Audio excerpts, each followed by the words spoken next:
In a last tutorial, we looked at how Highlight Studio interface is wired in and what is what in the interface itself. So for today's lesson, what we will do is play around with Zoom and learn how Zoom works. So over here on a Zoom section, you can see that there is already some clicking suggestions. This happens while you record and you click on different things. It will get picked up, and then we will suggest a zoom, position, focus, and automatically to be added to the project. You can decline or you can accept, and then you can edit them later on. But for this tutorial, we will go from the scratch. We will do everything on our own. But this will help you tremendously to speed up the process if the video is longer than 3 minutes. So if you go with a add zoom, you can see here that we are now adding a 200% zoom on a zoom level. On the zoom level itself, you can see this slider going all the way to 500%, but you can also see that there is this preview, which selects on what part and how much zoom will take effect, right? So over here, we will click on the zoom and you see we get it into a 300%, right? So that is a part of a zoom that we now see. So let's look at this again. It is going quite a bit in, right? But if we zoom even further, we will zoom even further in this point. But you can also take around 150%, and then it will also be that region itself that will be zoomed.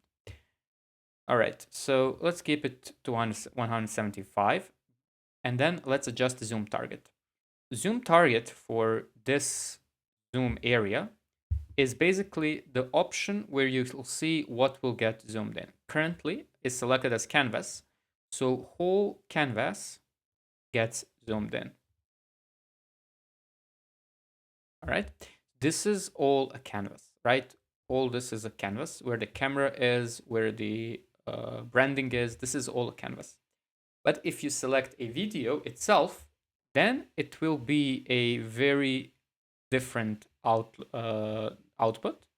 It will directly zoom only in the video itself. So that is the difference between zooming target, canvas, and the video. Now here you can see that we can adjust a position where we want to see the zoom going. For example, we want to zoom into our right corner. We will drag the focus position in, then we will click again, and the zoom will go directly to that point. You can see that our zoom is now repeating is because we clicked this here to let us loop our zoom while we edit them. And this helps while you are adjusting these zooms to get perfect as way you want it. Under there's also animation curve, and this is a animation curve on how the zoom will take an animation in and what will be zoom's animation.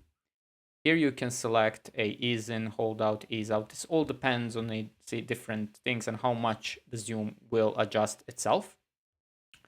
There's a bunch of different animations that you can use. For example, smooth. Smooth animation is something of its own, so it will have a different animation than the linear one. It's a bit smoother. Decal will also animate in its own way. Spring animation will also animate in its own way, as you can see. There's also a bounce animation, which animates in its own way, but you can also do ease in quart and have all these animations do what you want them to do. Then you can select a motion blur.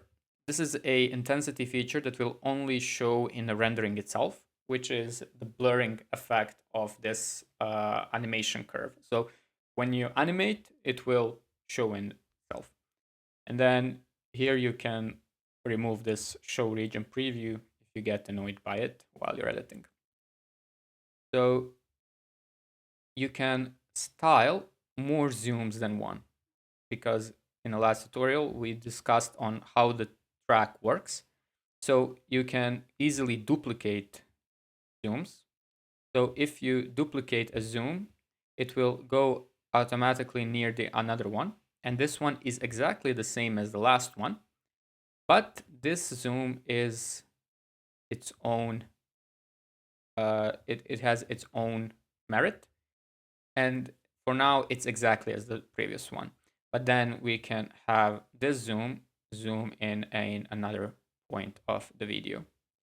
So if we go here, we need to feedback. If we go here, you can clearly see that is doing a totally different zoom than the previous one is, right? Because we changed the properties of each zoom. And these zooms can be arranged. So for example, you want to zoom in and out of these things, and you can have them adjust on their own. For example, you want to ease out on the curve, and then you will do something similar to this. So you can kind of span them in between, and they can interact with each other. And if you really want to redetect those clicks, you can always click here, and the animation for redetection will run, and you will get a new click suggestions, but they usually will be the same because the internal process of getting these points are the same. But yeah, if you, for example, close them here, then you want them re-shown, then you click on redetect clicks. And yeah, that is a how zoom animation works in Highlight Studio. If you have some ideas on how to improve it, be free to share them down below. Other than that, see you in the next one.